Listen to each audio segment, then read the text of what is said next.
En los sermones anteriores hemos dejado establecido algunas verdades generales acerca del trabajo, así como también hemos considerado algunos principios específicos que deben regularnos en el desempeño de esa actividad. Entre las verdades generales, y quiero recordar algunas, por eso del tiempo que no habíamos tocado el tema, entre las verdades generales que han sido establecidas podemos mencionar, en primer lugar, que fue Dios quien creó el trabajo, y aclaro, no como parte de la maldición por causa del pecado, sino como una bendición que Él ha dado al hombre, como una actividad bendita, a través de la cual nosotros debemos glorificar a Dios, beneficiar a nuestra generación y procurar nuestro sostén. ¿Por qué debemos entonces trabajar? ¿O con qué propósito debemos mañana tras mañana, diariamente, dirigirnos a nuestros lugares de trabajo? No es para obtener riquezas, ni es para obtener poder, porque esa es la visión pagana que el hombre tiene, la visión del hombre caído con respecto al trabajo. Pero nosotros los creyentes estamos llamados a afinar nuestra visión con el punto de vista de Dios. Y esa no es la visión que Dios tiene acerca del trabajo. Entonces, ¿para qué trabajar? ¿Por qué usted se levanta mañana tras mañana y se dirige hacia su centro de trabajo? Dice la Escritura, para glorificar a Dios, para beneficiar a nuestra generación y para procurar en una forma honrada nuestro sostén y el de aquellos que dependen de nosotros. Otra verdad general que hemos visto aquí en estos sermones es que Dios creó al hombre para la actividad y para una vida productiva, y ha dado a todos los hombres, a todos y cada uno de los hombres que habitan este planeta, un llamamiento y una vocación. Dios ha dado a cada hombre una vocación, un llamamiento, una actividad a la cual nosotros debemos dedicarnos, una actividad productiva. Y ese llamamiento, como hemos dicho ya muchas veces, no viene a nosotros a través de una voz audible. No es que Dios dice, esta persona va a ser ingeniera, esta persona va a ser arquitecta, esta persona va a ser ama de casa. Eso no viene a través de una voz audible, sino más bien a través de los talentos, a través de las capacidades, a través de las circunstancias que Dios nos ha dado en nuestras vidas. Y en un sermón anterior vimos algunos principios que debemos tomar en cuenta a la hora de elegir una vocación. Luego de haber tratado con estas verdades generales, nosotros pasamos a considerar algunos detalles particulares acerca de la manera en que debemos conducirnos en los negocios. Hemos hablado ya de la prudencia en los negocios, hemos hablado de la diligencia en los negocios, y hoy en la mañana vamos a tocar un tema bien espinoso. Vamos a hablar de la justicia en los negocios. La justicia en los negocios. Pero antes de pasar a este tema, hay una advertencia que yo deseo hacer. Al considerar estos principios particulares que estamos estudiando, no debemos perdernos en los detalles, dejando por ende de contemplar el todo. No debemos perdernos en los detalles, dejando por ende de contemplar el todo. Hemos hablado de la prudencia, hemos hablado de la diligencia, hoy hablaremos de la justicia. Pero ¿qué es a la larga lo que intentamos comunicar con todo esto? Esto es una iglesia, esto no es una corporación, esto no es una sociedad de negocios. Entonces, ¿para qué comunicar todo eso? ¿Para qué pasar domingo tras domingo usando sermones que casi siempre duran 1 hora, hablando de negocios en una iglesia cristiana? ¿Qué es lo que queremos decir? ¿Qué es lo que intentamos comunicar como pastores? Hermanos, nuestro interés es que podamos visualizar que toda nuestra vida, todas las áreas de nuestra vida, incluyendo los negocios, debe ser regulada por Dios a través de los principios que encontramos en las Escrituras. Y a menudo nosotros perdemos de vista esa verdad tan fundamental. La perdemos de vista. Dividimos nuestra existencia en compartimientos. Algunas cosas son seculares. Otras cosas son religiosas, pero hermanos, eso es un craso error. Nuestra vida no está dividida por compartimientos. Somos siervos del Dios Altísimo y todo lo que hacemos, ya sea en la iglesia, en la calle o en la oficina, es parte de nuestro servicio a Dios. Porque somos siervos del Dios Altísimo a tiempo completo, las 24 horas del día, todos los días. de nuestra existencia. Los santos del pasado parece que no tenían esa confusión.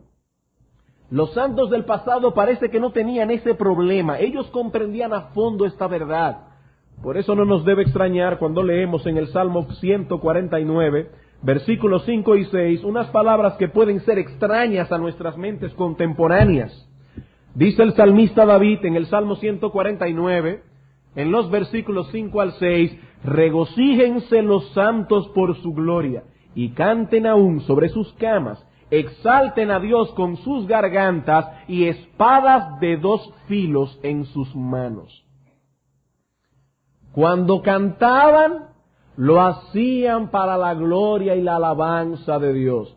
Cuando guerreaban, lo hacían para alabanza y para gloria de Dios también. David era rey de una nación terrenal rodeada de enemigos, y su oficio real lo llevaba en muchas ocasiones a tener que defender a su pueblo. Lo llevaba en muchas ocasiones a tener que armar un ejército y a ir a la guerra. Pero David no tenía ninguna dificultad en ver que toda su vida era un servicio a Dios. Toda su vida. Pablo tampoco parecía tener confusión al respecto, porque dice en 1 Corintios capítulo 10, versículo 31, si pues coméis o bebéis o hacéis cualquier otra cosa, hacedlo todo para la gloria de Dios. Y en Colosenses capítulo 3, versículo 23 al 24, dice el apóstol Pablo, y todo lo que hagáis, hacedlo de corazón como para el Señor, porque del Señor recibiréis la recompensa de la herencia, porque a Cristo el Señor servís en todo lo que hagáis.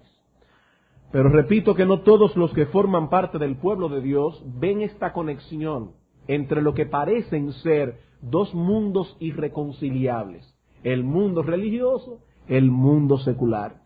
Ellos saben alabar, pero no saben pelear. David sabía las 2 cosas, alabar y pelear. Pero algunos parecen solo saber alabar, no saben pelear. Y yo no me refiero aquí literalmente a pelear. Y digo esto sobre todo por los niños, para que no justifiquen en sus mentes a las tortugas ninjas. Aquí no estamos hablando de pelear en un sentido literal. Aquí estamos hablando de que cada cual debe ocuparse de su oficio. El oficio de David era ser rey. El oficio nuestro probablemente es otra cosa. Pero hermanos, si solo sabemos alabar, pero no funcionamos responsablemente en este mundo, cada cual de acuerdo al oficio que Dios le ha dado, entonces los demás nos acusarán de escapistas. Y dirán, con toda razón, que nuestra religiosidad es una especie de droga que nos abstrae del mundo. Que la religiosidad nuestra espiritualidad es una especie de drogadicción que nos aparta de la vida presente. Muchos tienen una visión muy desbalanceada de la piedad. Muy desbalanceada de la piedad. Están confundidos. Algunos se preguntan, ¿vale la pena tener una profesión? Otros se preguntan, ¿vale la pena ser un buen profesional? ¿Cuál es la respuesta bíblica? Por supuesto que vale la pena. Por supuesto que vale la pena. Dios te ha dado una vocación. Dios te ha dado un llamado a desempeñar una tarea específica por medio de la cual debes glorificarle a Él, beneficiar a tu generación y procurar tu propio sostén. Y la Escritura nos dice en Proverbios capítulo 8 que la ciencia del prudente está precisamente en entender cuál es su camino. La ciencia del hombre prudente está en entender su camino. Él no solamente sabe por dónde debe andar, sino que se esfuerza por caminar cada vez mejor por esa senda que se le ha trazado. De ahí, hermanos, la importancia que tienen estos estudios que estamos dando aquí los domingos en la mañana. Porque si no conocemos los principios bíblicos que regulan el trabajo y no desempeñamos esa actividad en el marco de tales principios, estamos dejando a Dios fuera de una de las actividades que más tiempo nos ocupa durante el día. Y estamos dejando a Dios fuera completamente de eso. Bien, habiendo hecho esta breve apología de nuestro tema, entonces vamos a considerar ahora la justicia en los negocios. Vamos a Proverbios, capítulo 28. Proverbios, capítulo 28. Eso fue simplemente una breve apología de por qué tener que pasar una hora oyendo estas cosas. Proverbios capítulo 28, versículo 20 dice lo siguiente: el hombre de verdad, el íntegro, el justo, tendrá muchas bendiciones, pero el que se apresura a enriquecerse no será sin culpa. No será sin culpa. Aquí encontramos una vez más un paralelismo típico del libro de Proverbios entre dos ideas contrarias. Aquí se contrasta al hombre de verdad, o sea, al hombre íntegro, con el hombre que se apresura a hacerse rico. Noten que el contraste no es entre el hombre íntegro y el rico, porque hay hombres que son ricos y son íntegros al mismo tiempo. De hecho, hay hombres a quienes Dios mismo bendice con riquezas. Por ejemplo, en Génesis capítulo 24, en el versículo 35, el criado de Abraham está dando una reseña biográfica acerca de su amo. Y dice en el versículo 35, hablando de su amo: Jehová ha bendecido mucho a mi amo, y él se ha engrandecido, y le ha dado ovejas y vacas, plata y oro, siervos y siervas, camellos y asnos. Él está tratando de convencer a los padres de Raquel para que se vaya y se case con Isaac. Y este hombre está diciendo: Dios ha bendecido a mi amo. Mi amo es rico por la bendición de Dios.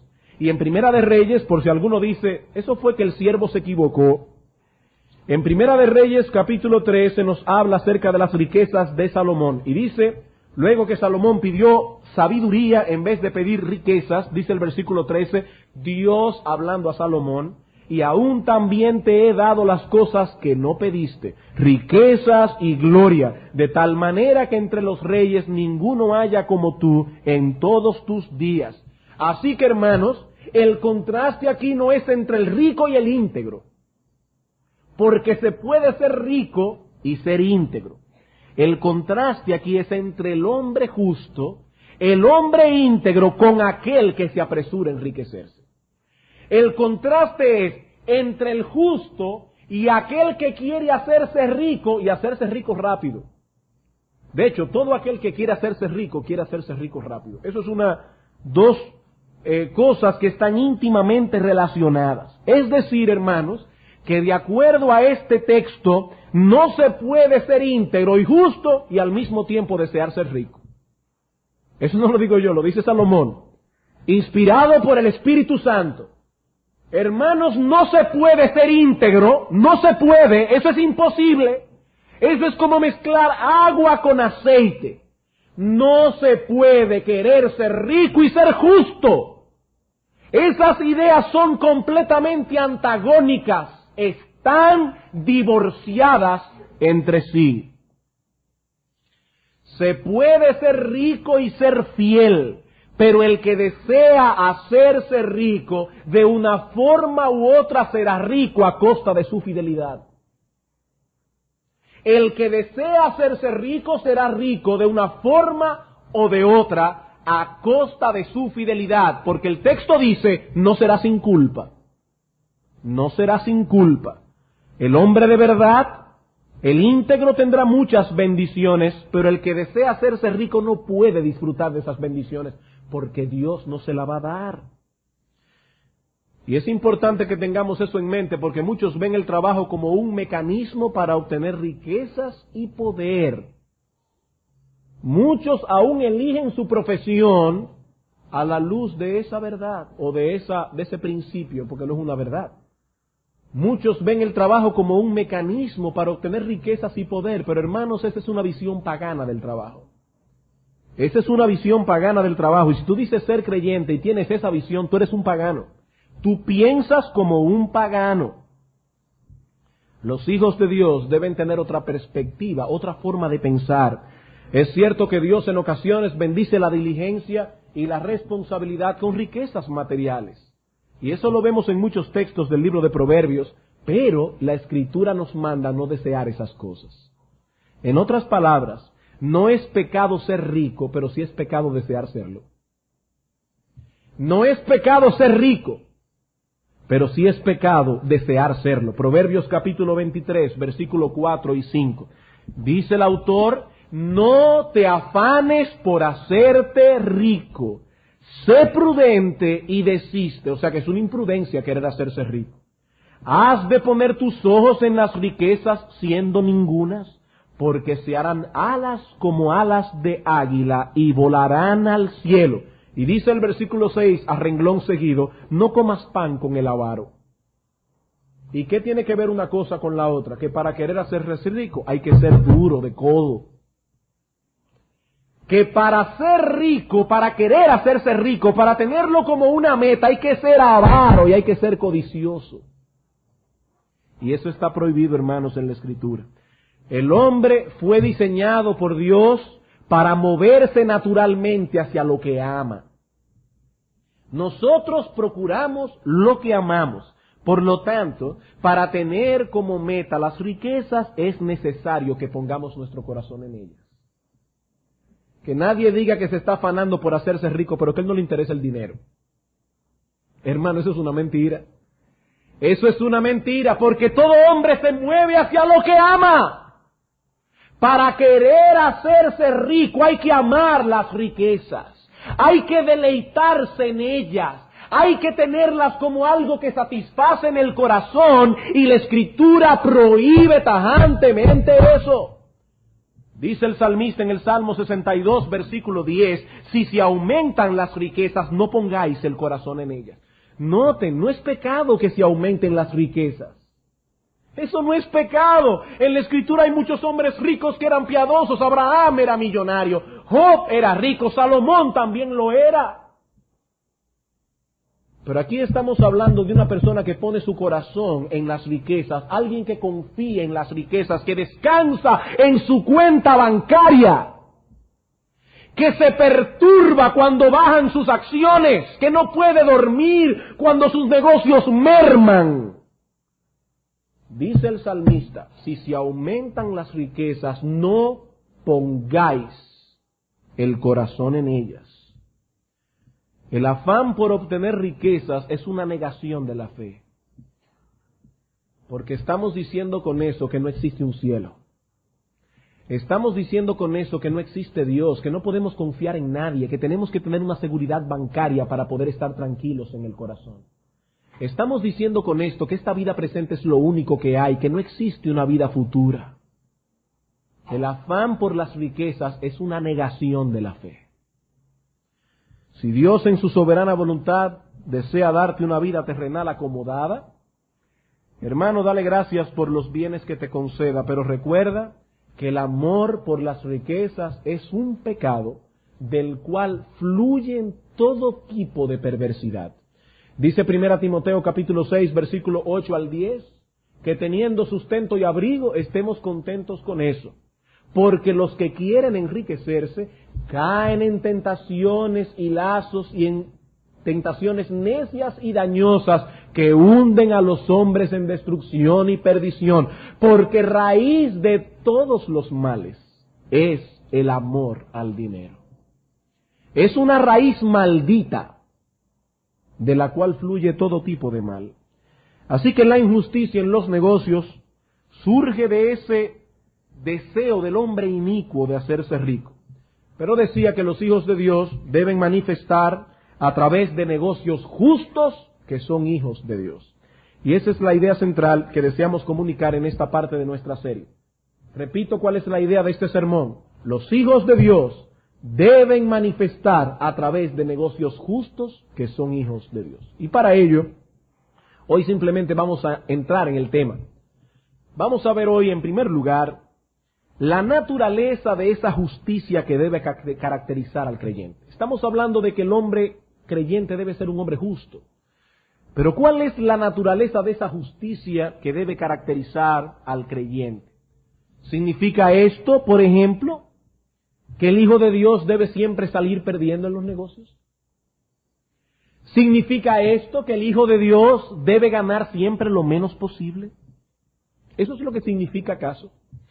Richard Steele, el teólogo puritano, define la justicia que caracteriza al Hijo de Dios como un hábito de mente que nos dispone a dar a todos lo que es debido.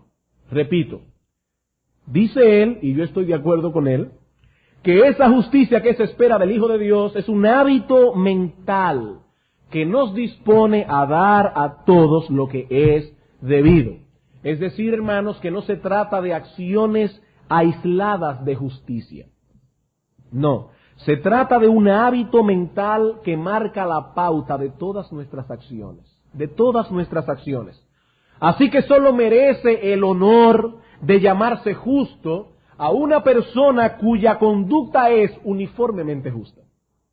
Uniformemente justa. Se trata de un hombre que ama la justicia. Un hombre que la mantiene como una práctica, ya sea que reciba aplauso por ello, o ya sea que nadie se entere. Ya sea que eso le depare un nombre honorable entre las personas que lo rodean, o ya sea que lo tengan por un tonto. Este hombre por encima de todas las cosas ama la justicia. Él tiene ese hábito mental, él se mueve en ese ambiente. ¿Y en qué consiste ese hábito mental? Bueno, dice el autor aquí que consiste en disponernos a dar a todos lo que es debido. Dar a todos lo que es debido. Así que la justicia que debe caracterizar a un hijo de Dios no va en contra de que éste obtenga ganancia en sus negocios. Tampoco tiene que ver con ganar de menos. El hijo de Dios procurará ganar lo que es justo. Y cuando él va a comprar, procurará pagar lo que es justo. Él ha de procurar que todos obtengan lo que es debido. Y Dios procuró que en su palabra abundaran los textos acerca de este tema para que ningún hombre quedara sin excusa. Vamos a ver rápidamente algunos. Éxodo capítulo 20, versículo 15. Éxodo capítulo 20, versículo 15. Un texto muy breve. Dice simplemente: no hurtarás. No hurtarás. Aquí se prohíbe que nos hagamos de la posesión de otro a través de cualquier tipo de engaño. Recuerden, hermanos, negocio donde solo gana uno no es negocio, eso es una estafa. Eso es un robo. Y aquí dice: no hurtarás. Levítico capítulo 19, versículo 13. Levítico capítulo 19, versículo 13. Dice Dios en su ley: no oprimirás a tu prójimo ni le robarás, ni retendrás el salario del jornalero en tu casa hasta la mañana. Versículo 35. No hagáis injusticia en juicio, en medida de tierra, en peso ni en otra medida. O sea que debemos ser justos en el juicio, al medir la tierra, cuando pesamos algo que vamos a vender, etcétera. Deuteronomio capítulo 25, versículos 13 al 16. Deuteronomio capítulo 25, versículos 13 al 16. No tendrás en tu bolsa pesa grande y pesa chica. Poniéndolo en un lenguaje más actual, no tendrás dos libros de contabilidad, ni tendrás en tu casa efa grande y efa pequeño. Pesa exacta y justa tendrás, efa cabal y justo tendrás, para que tus días sean prolongados sobre la tierra que Jehová tu Dios te da, porque abominaciones a Jehová cualquiera que hace esto y cualquiera que hace injusticia. Proverbios capítulo 10, versículo 2. Proverbios capítulo 10, versículo 2. Los tesoros de maldad no serán de provecho, mas la justicia libra de muerte. Por el paralelismo podemos entender que tesoros de maldad son aquellos tesoros obtenidos por medio de la injusticia. Proverbios capítulo 16, versículo 8. Mejor es lo poco con justicia que la muchedumbre de frutos sin derecho. Proverbio capítulo 20, versículo 21. Los bienes que se adquieren deprisa al principio no serán al final bendecidos. Primera Tesalónica capítulo 4, versículo 6. Primera Tesalónica capítulo 4, versículo 6. Que ninguno agravie ni engañe en nada a su hermano, porque el Señor es vengador de todo esto. Santiago capítulo 5, versículo 1 al 4. Santiago capítulo 5, versículo 1 al 4. Vamos ahora, ricos, llorad y aullad por las miserias que os vendrán. Vuestras riquezas están podridas y vuestras ropas están comidas de polilla. Vuestro oro y plata están enmohecidos y su moho testificará contra vosotros y devorará del todo vuestras carnes como fuego. Habéis acumulado tesoros para los días postreros, pero ¿cómo acumularon esos tesoros? He aquí clama el jornal de los obreros que han cosechado vuestras tierras, el cual por engaño no les ha sido pagado por vosotros. Y los clamores de los que habían cegado han entrado en los oídos del Señor de los ejércitos. Y fue a propósito que yo concluí esa lista con 2 textos del Nuevo Testamento, para que podamos ver que hay una unidad de pensamiento en Dios con respecto a la injusticia. Para que nadie diga, eso lo decía Dios en el Antiguo Pacto. No, no, no. Dios no ha cambiado. Dios es inmutable. Y lo mismo que él pensaba de la injusticia en los tiempos de los patriarcas o en los reyes de Israel, es lo mismo que Dios piensa de la injusticia en el día de hoy. Dios no ha cambiado. Pero ahora yo quisiera adelantarme a una objeción que probablemente ya ha surgido en la mente de algunos aquí. Estamos diciendo que debemos hacer o tener el hábito de dar a todos lo que es debido. Pero ¿cuál es el parámetro que debemos usar para medir esto? ¿Cuál es el parámetro? En otras palabras más sencillas, ¿qué significa ser justo en la práctica? Bien, habiendo ya introducido la naturaleza de la justicia que debe caracterizar al creyente, vamos a ver ahora en segundo lugar casos particulares en que esa justicia debe ser ejercida. Casos particulares en que esta justicia de la que estamos hablando debe ser ejercida. En toda la mañana de hoy solamente vamos a ver un caso particular. Nosotros lo veremos más adelante. Primer caso y único que veremos esta mañana. ¿Usted quiere aplicar la justicia? Aquí va el primer caso. Debemos ser justos en nuestros tratos de compra y venta. Debemos ser justos, en primer lugar, en todos nuestros tratos de compra y venta. Y estoy consciente que al decir esto, estamos pisando un terreno sumamente espinoso, sobre todo porque es imposible dar reglas fijas en este asunto. Sin embargo, hay ciertos principios generales que deben ser aplicados y que si son aplicados, nos guardarán de cometer injusticias tanto al comprar como al vender. Así que permítanme, dentro de este caso particular, enumerar 4 principios que deben ser aplicados en todos nuestros tratos de compra y venta. Si usted aplica estos principios que vamos a enumerar aquí, usted va a guardar su corazón y su alma de ser injusto. Primer principio dentro de este caso particular que estamos tratando, la justicia requiere de nosotros que al vender obtengamos únicamente una porción razonable de ganancia de aquellos que estamos vendiendo. Repito, la justicia requiere de nosotros que al vender obtengamos únicamente una porción razonable de ganancia de aquello que estamos vendiendo. Alguien dirá, todavía no me he resuelto el problema. Porque ¿a qué se refiere usted cuando habla de una porción razonable? Y hermanos, créanme que yo me maté la cabeza esta semana tratando de buscar un lenguaje que fuera preciso en eso. Me refiero al precio que es generalmente aceptado como justo en el mercado en que nos movemos. Y si lo quieres más sencillo todavía, el precio que tú como comerciante pagarías como justo si fueras el comprador. Tú eres comerciante y tú sabes de eso. Para vender hay que ser comerciante. Bueno, lo mismo debe ser para comprar. El comerciante, que es un buen comerciante, sabe comprar y sabe vender. Bien, tú quieres ser justo. Ponle a tu mercancía el precio que tú pagarías como justo si tú fueras el comprador. Y aquí estamos aplicando una regla muy sencilla, hermanos, la regla de oro. ¿Qué dice el Señor Jesucristo en Mateo capítulo 7, versículo 12? Así que todas las cosas que queráis que los hombres hagan con vosotros, así también haced vosotros con ellos, porque esto es la ley y los profetas. Eso no es lo que dice la Escritura. Noten que estamos diciendo el precio generalmente aceptado como justo, no el generalmente aceptado. Porque, hermanos, a nosotros nos rodean muchos comerciantes inescrupulosos y codiciosos. Y nosotros no tenemos que ponerle valor a nuestras mercancías a la luz de la codicia de los demás.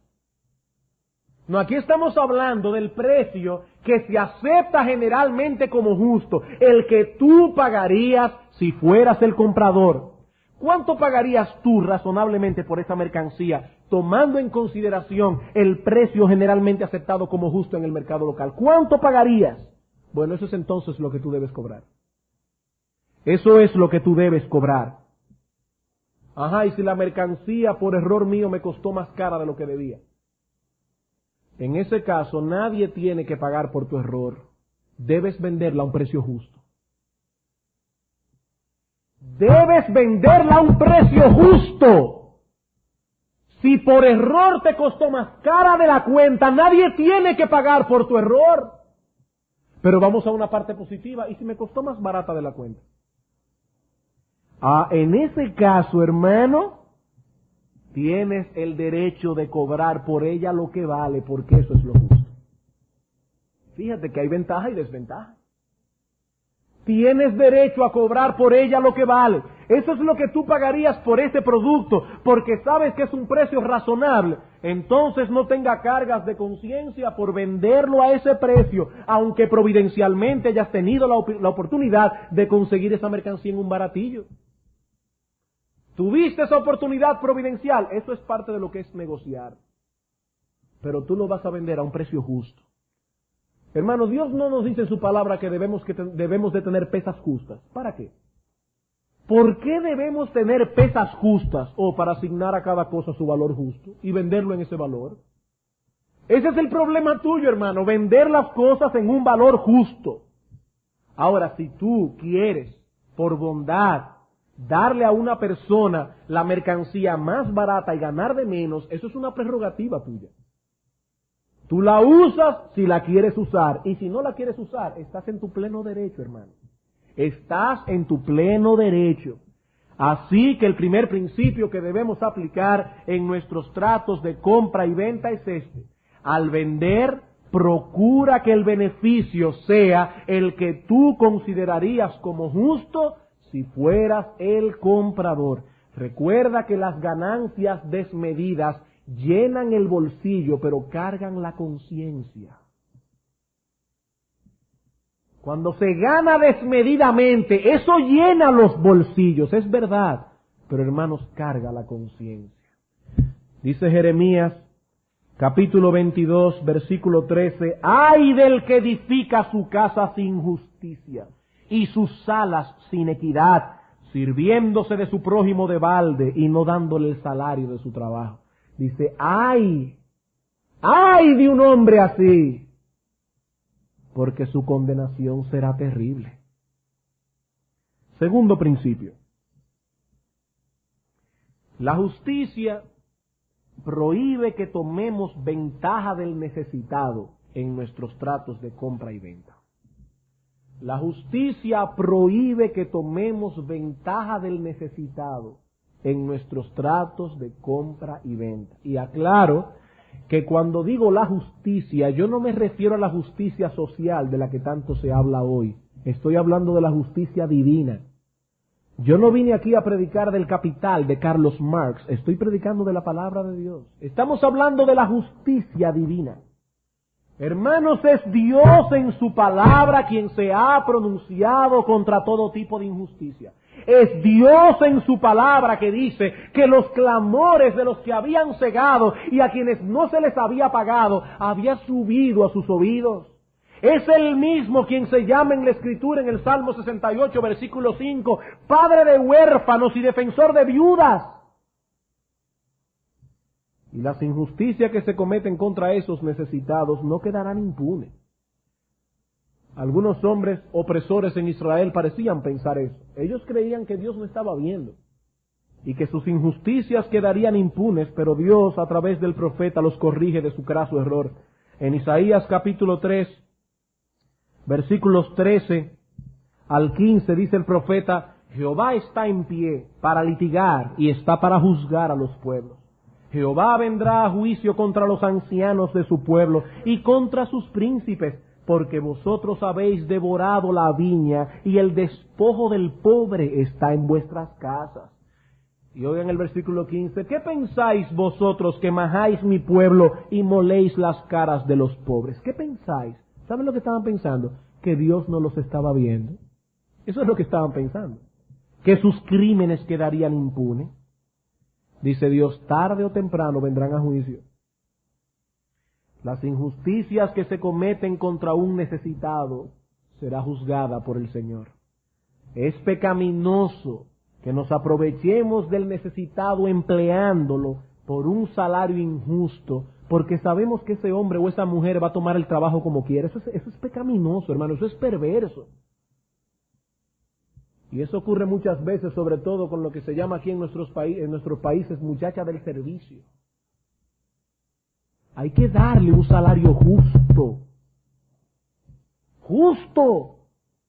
Hay mucha gente que está necesitada y va a trabajar por lo que usted le pague, pero Dios le pedirá cuenta por su iniquidad. Es una perversidad quitarle a un hombre necesitado su mercancía, pagándoselo al precio que usted quiere, porque usted sabe que ese hombre se lo va a vender como quiera. Eso es una perversión. Eso es pecado, hermano. Eso es pecaminoso. Y no lo olvides, algún día darás cuenta a Dios por tus injusticias. No lo olvides. Estarás delante del trono de Dios para dar cuenta de lo que has hecho. Tercer principio. La justicia prohíbe que saquemos ventaja de la ignorancia o inexperiencia de otros en nuestros tratos de compra y venta. La justicia prohíbe que saquemos ventaja de la ignorancia o inexperiencia de otros en nuestro trato de compra y venta. Hermanos, no todo el mundo tiene la misma sagacidad en los negocios, ni la misma experiencia. No todo el mundo. Ni todo el mundo tiene el mismo conocimiento respecto al valor de las cosas que quieren comprar o que quieren vender. Pues de la misma manera que no quisiéramos que alguien sacara provecho de nuestra ignorancia o de nuestra inexperiencia, un hijo de Dios no debe, bajo ningún concepto, aprovecharse de la ignorancia o inexperiencia de los demás. Dice Proverbios capítulo 20, versículo 14, el que compra dice, malo es, mas cuando se aparta se alaba. Es el típico individuo que va a comprar una mercancía y comienza a rebajar la mercancía, pero eso no sirve por aquí. Total, ni muy útil me va a ser, y cuando se va dice, lo maté. Hermanos, Dios prohíbe eso en su palabra. Hermanos, eso no es astucia. Eso no es sagacidad comercial, hermano, eso es un hurto. Eso es lo que está diciendo el autor de Proverbios. Ese conocimiento o experiencia que Dios te ha permitido adquirir es pervertido cuando es usado para tu propio provecho en detrimento de otro. Eso es una perversión del conocimiento. ¿Cuál es el primer mandamiento? El primer mandamiento consiste en amar a Dios con todo nuestro corazón, con toda nuestra alma, con toda nuestra mente. Y el segundo mandamiento importante es semejante a que el amarás a tu prójimo como a ti mismo. Amarás a tu prójimo como a nosotros mismos. No sé si recordarán que en el primer sermón de esta serie nosotros definimos la palabra comercio como aquel intercambio que realiza el hombre con sus semejantes para el sustento o soporte de la vida terrenal. Eso es comercio. Aquel intercambio que realiza el hombre con sus semejantes para el sustento de la vida terrenal. El comercio es un intercambio. Usted tiene algo que yo necesito, yo tengo algo que usted necesita. Hacemos el intercambio y ambos satisfacemos la necesidad de cada cual. Pero ese intercambio debe ser justo.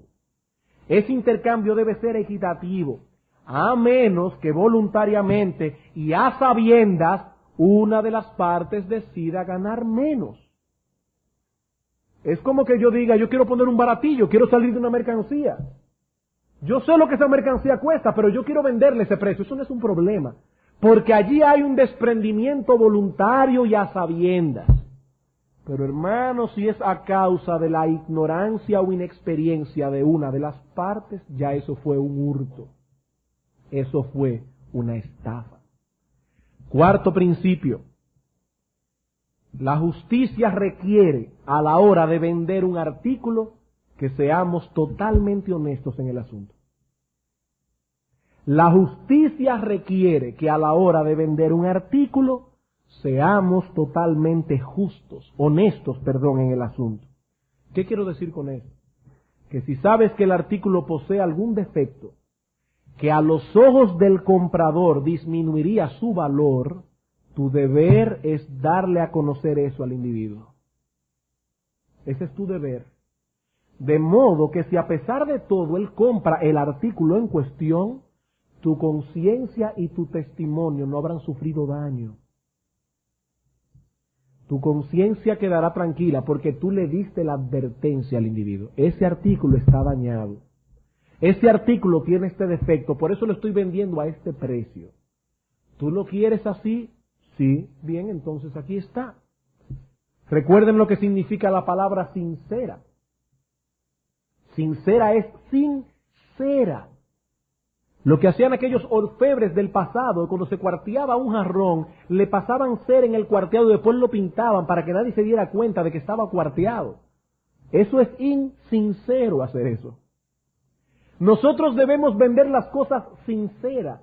Y si están cuarteadas, entonces decirle al individuo lo que está comprando.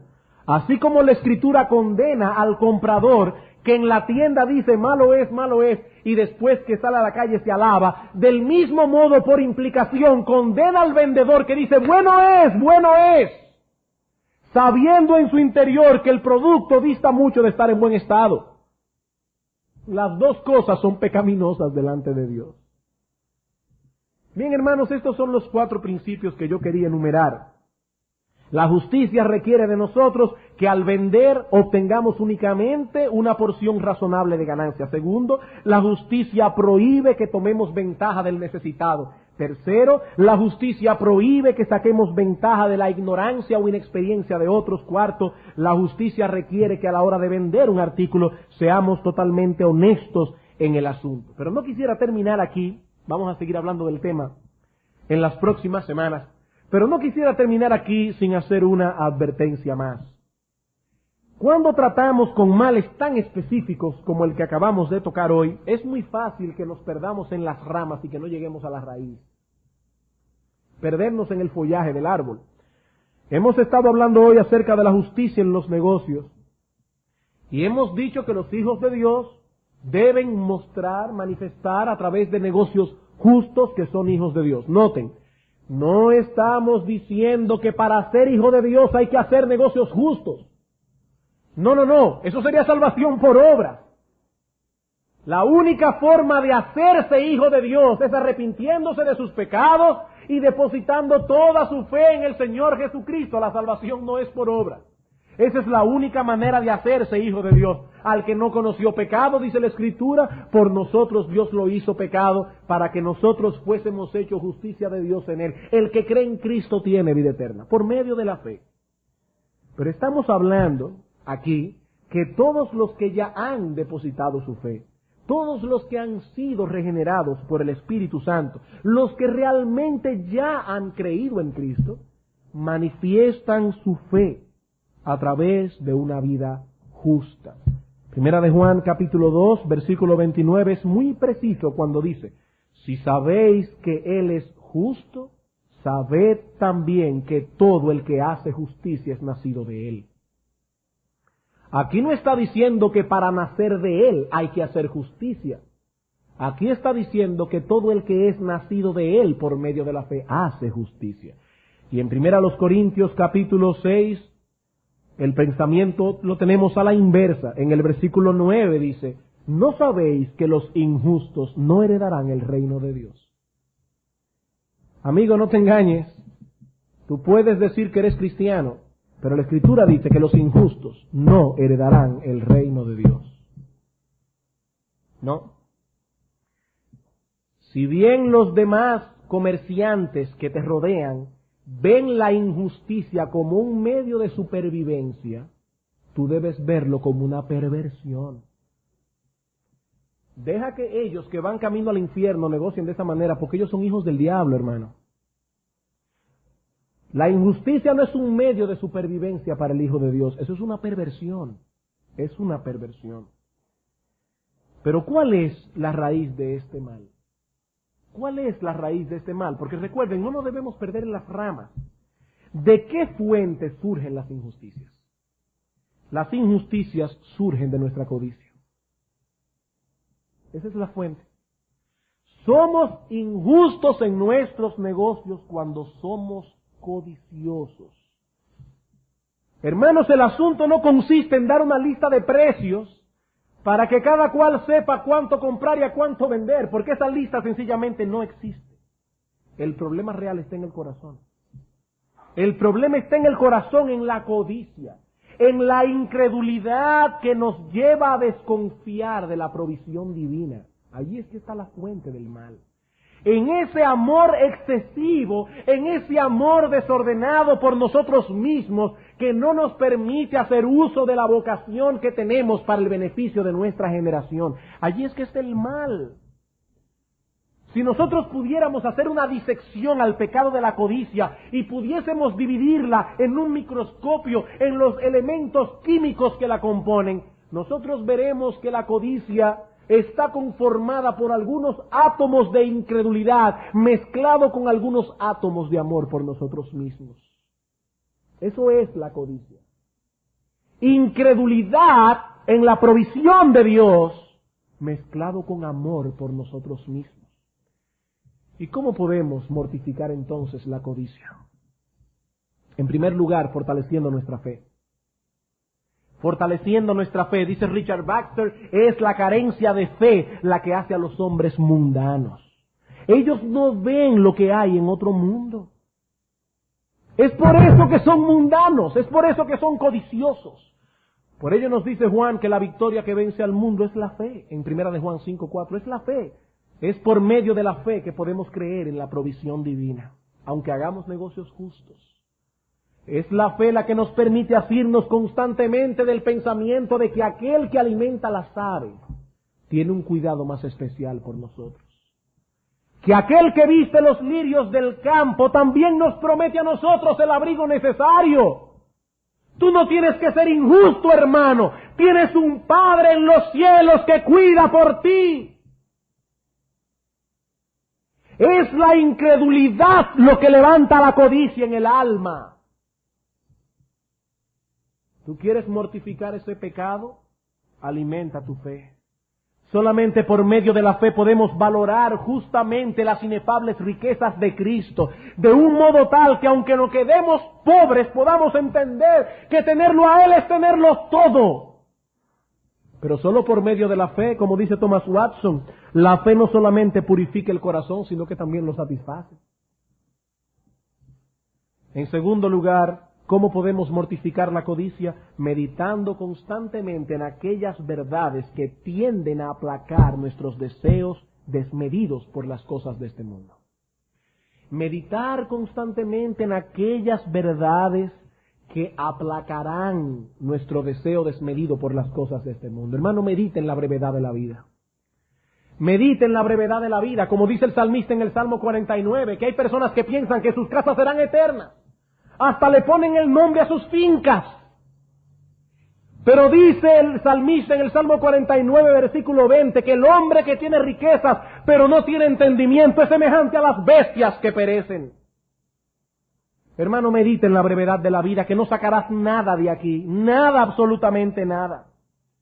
Medita en el enorme peligro de las riquezas. Medita en eso. Cómo las riquezas apartan el corazón de Dios. Cómo el proverbista decía, Señor, no me des riqueza ni tampoco me des pobreza, manténme del pan necesario.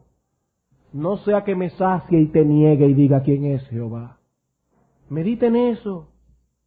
Medita también en aquellas cosas que realmente tienen valor, como la vida eterna, por ejemplo.